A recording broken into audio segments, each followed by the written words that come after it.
कि बाबा विश्वकर्मा तोहे गोहराई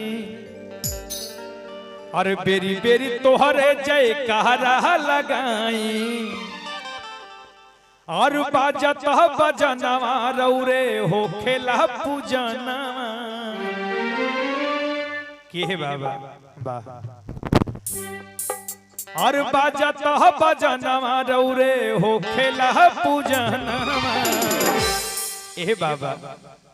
भक्त दरबार में आके कहता कि ए बाबा अरे बाबा विश्वकर्मा तोहे गोहराई बाबा विश्वकर्मा तोहे गोहराई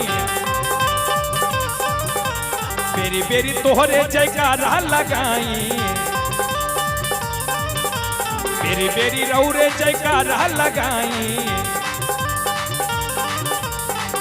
बाजता बजनवा तोहर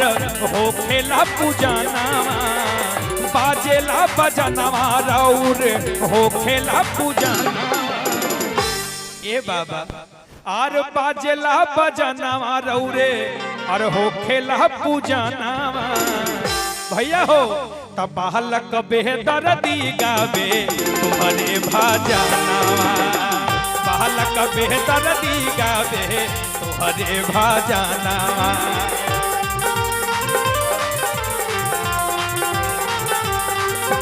बाबा विश्वकर्मा तोहे गोहराई बेरी बेरी तोहरे जयकारा लगाई बोले विश्वकर्मा भगवान की और कहेंगे बाबा विश्वकर्मा तोहे गोहराई बेरी बेरी तोहरे जयकारा लगाई बाजता बजनवा तोहरे हो खेला पूजनवा बाजेला बजनवा तोहरे हो खेला पूजनवा बोले विश्वकर्मा भगवान की ए बाबा और बालक बेदर्दी गावे तोहरे भाजना बालक बालक बेदर्दी गावे रौरे भाजना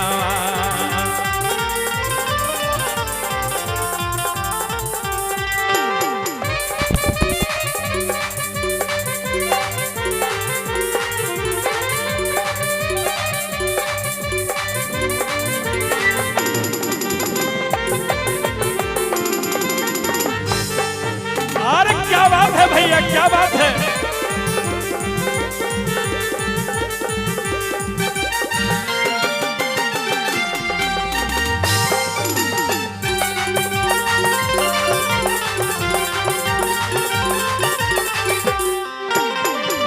बाबा रौरे कृपा से बनल लंका नगरिया बाबा भोला दान दिहले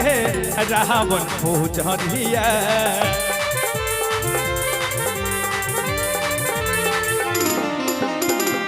रौरे कृपा से बनल लंका नगरिया रावण पुजारी बनल दिहले जयकारिया ए बाबा केहू ना बनबल बाबा ऐसन भवनवा केहू ना बनबल बाबा ऐसन भवनवा भक्त कहता के बाबा आज तक भी लंका नगरी निशान है उनकी रचना स्वयं बाबा विश्वकर्मा जी ने किया है अन्य भगवान भोलेनाथ के कहने पर अरे रहु रे बनावल बाबा लंका नगरिया और शिव शंकर के भगत रहले रावण पूजरिया ए बाबा और केहू न बनावल ऐसन केहू न बनावल बाबा ऐसन भवनवा केहू न बनावल बाबा ऐसन भवनवा बालक बेदर्दी गावे रौरे भाजना बालक बेदर्दी गावे रौरे भाजना बाबा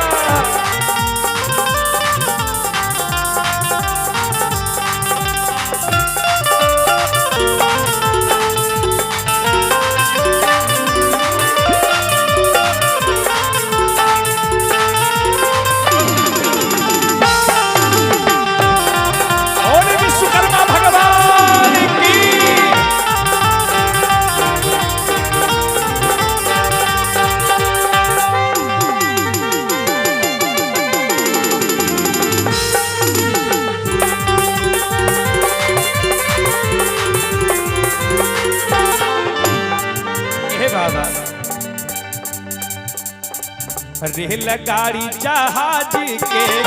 हई सरताज जी भगतन के माथावा पर रखी बाबा हाथ जी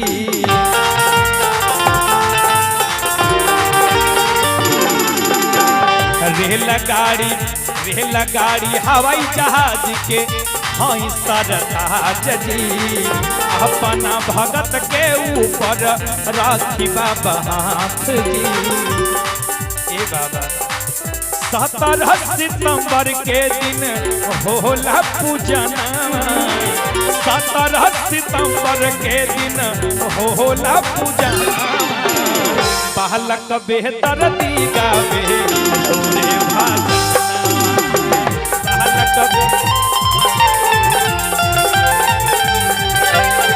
बालक बेहतर दी गावे तोरे भाजना बालक बेहतर दी गावे तोरे भाजना बालक बेहतर दी गावे तोरे भाजना बालक बेहतर दी गावे रौरे भाजना।